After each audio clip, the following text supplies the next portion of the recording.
How's it going? Well, you caught me watching JonTron, the greatest reviewer ever, talking about Banjo-Kazooie, the greatest video game ever, probably because it's got the best music ever made by the greatest composer ever, Grant Kirkhope. Anyway, well, since you're here, you want to go ahead and just continue the trilogy? Yeah, we already did Super Mario 64, Mario Kart 64. Let's just go ahead and review Diddy Kong Racing. Diddy Kong Racing, created by the one and only Rareware. If you grew up in the 90s, you're well aware. But for you young bitch sticks out there, allow me to enlighten you. Rareware was the best video game company in the 90s. There you go. That's all you need to know. I mean, that's the whole statement right there. That's the whole picture. This game in particular happened to be one of the best games of the best company, in no small part due to the...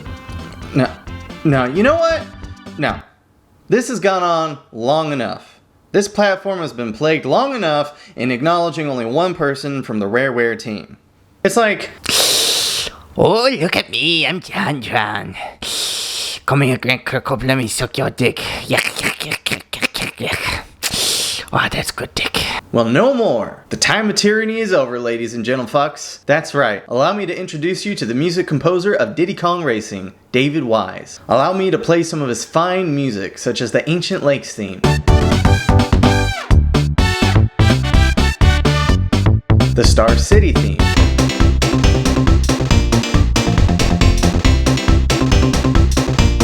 and Titi the motherfucking clocks theme. Oh, is good. Is so good. Okay. I'm okay. Look, Grant Kirkhope was freaking awesome. I just felt like it was time to acknowledge the other talents at Rare. They were just as much a part of game development as he was, after all. And of course, JonTron is great too. If you haven't seen him, what are you even doing? Go watch the boy. I was just a little frustrated that he started a trend of only acknowledging one talented guy out of an entire company of talented people who deserve to be acknowledged for what they did as much as he deserves to be acknowledged for what he did. Anyway, I worked myself up so much, I forgot to even play the warning. Cue the warning! Warning. This video is a part of the Nostalgia Review series, in which I review games I have nostalgia for. If you are easily upset by sexual, racial, or generally offensive humor, I suggest you leave now. This show is not made for children. Without further ado, get ready for Nostalgia Review Episode 3, Diddy Kong Racing.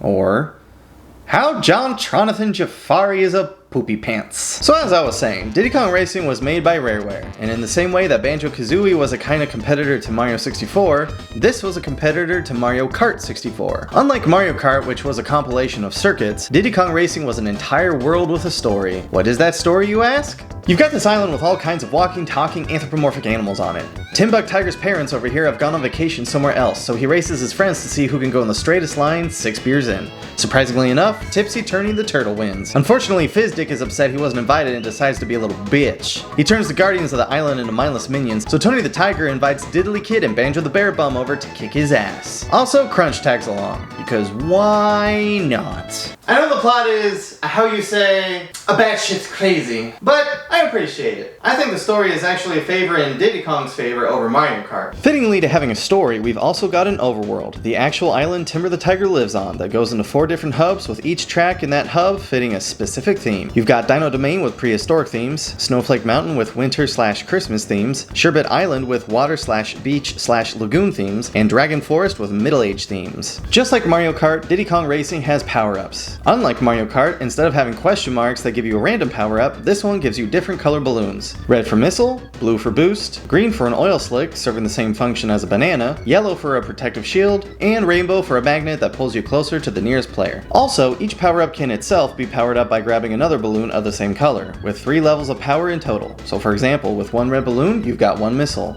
With 2, you've got a homing missile, and with 3, you've got 10 missiles. In addition, you've also got zippers laid out on the track that give you a small burst of speed. Yes, that's actually what they're called. Can we make Zipper the new code word for speed? Anybody? I actually prefer this system over Mario Kart. Instead of having the power-up determined by placement in the race, better power-ups being more likely the further you are behind, you will always know what you're getting and can strategize accordingly. This encourages good driving skill over sheer luck. Also in this game, you don't just race with cars. You race with hovercrafts on the water and airplanes in the air as well. When you replay a course, you can technically choose which vehicle you want to race with, which is nice and all, but each course is clearly created for a specific vehicle, and deviating from the intended vehicle usually isn't very much fun. So once you beat each course, you get to fight one of the guardians of the island, each guardian matching the theme of the hub. Admittedly, I had a pretty hard time doing this as a child. This time around, I didn't have too much trouble beating the bosses. Like a fine wine, I got better with age. After the first time you beat a guardian, you have to beat each track again, but this time you have to collect 8 coins before you finish. I kinda hated this as a kid, but now I'm just indifferent. It's a fun excuse to go back and play each track again, but unnecessary padding. Once you complete the coin challenge, it's time to race the guardian again, who will be a little more difficult this time. Whatever gimmick was used before will do double time now. Still, as an adult, I didn't have too much trouble. Once you beat the guardian again, you get a piece of the Whiz Pig amulet. You need all 4 to race old Whiskey Dick himself. In each world, you also need to find a key hidden in one of the courses to unlock the special stage of that world. Each special stage has a goal you have to complete to win, like being the first to hatch 3 eggs in the nest, or being the last man standing in the arena. When you beat a special stage, you get a piece of the Titi amulet. You need all 4 to, no, I'm actually not quite sure.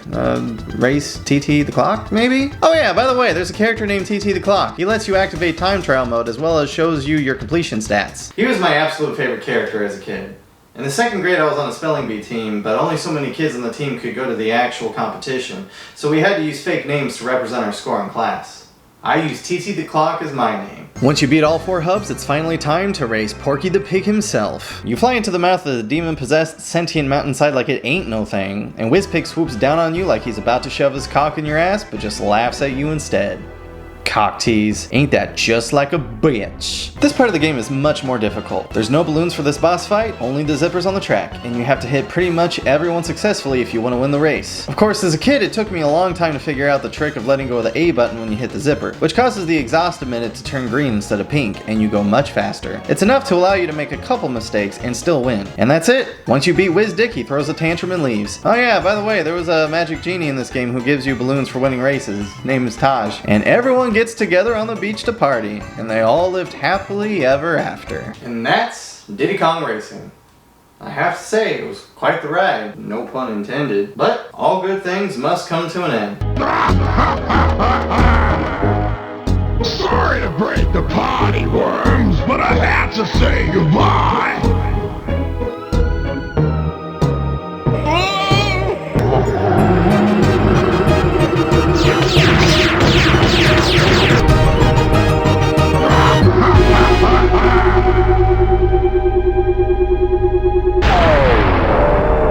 See you later, worms.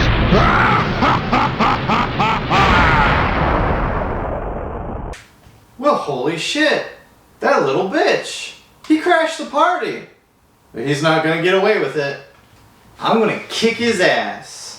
As it turns out, on top of everything I mentioned already, there are also trophy races in each hub, acting as a circuit. You get Whiz-Pig trophies for beating them, and when you have all 4, you touch the sign on the beach, which activates a cutscene of you driving into the face of the lighthouse, which turns into a fucking rocket that blasts off into fucking outer space. I wanna know what the boys at Rare were smoking when they thought of this one. After the cutscene, it's business as usual. 4 excellent new tracks with 4 excellent new soundtracks. This time around though, once you beat the tracks, you immediately play through their silver coin challenge, as the last boss here you beat but one time. Fuzzywig himself, locked behind the TT door. Oh, so that's what we needed the TT amulet for. This time you race Whiz-Pig by plane instead of car, and now there's balloons to use, so you know, shit gon' get real. You race around another demon-possessed mountainside, go through a cave, and finally through his throne room, which for some reason has non-stop lasers shooting everywhere. Once you beat him, he throws another tantrum, except this time the rocket he's flying on malfunctions and he becomes the pig man on the moon, never to cock tease anyone ever again. Another party ensues and the true credits finally play. After that, you can beat the very last trophy race, which in this case, I genuinely don't know what the point of it is, because it really doesn't help you unlock anything. There's absolutely nothing past this point of the game. And I bet you thought that was the end of it, but no.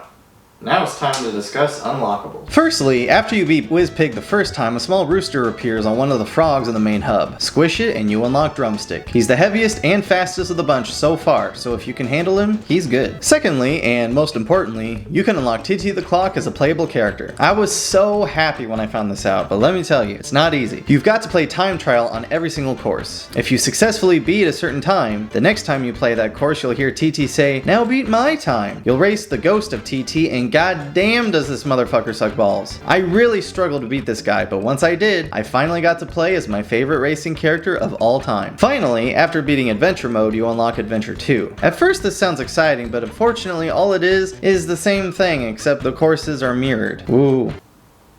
And that is Diddy Kong Racing.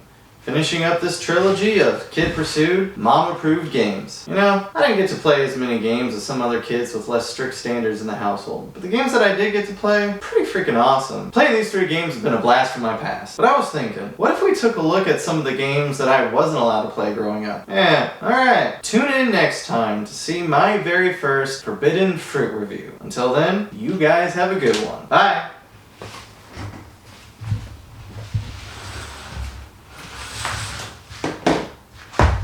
Oh yeah, and what do I think of Diddy Kong Racing? Really great game, yes. Good game, yes. Even better than Mario Kart. It's a shame that it never got more than just a re-release on the DS. Okay, see you guys. Thanks. Bye.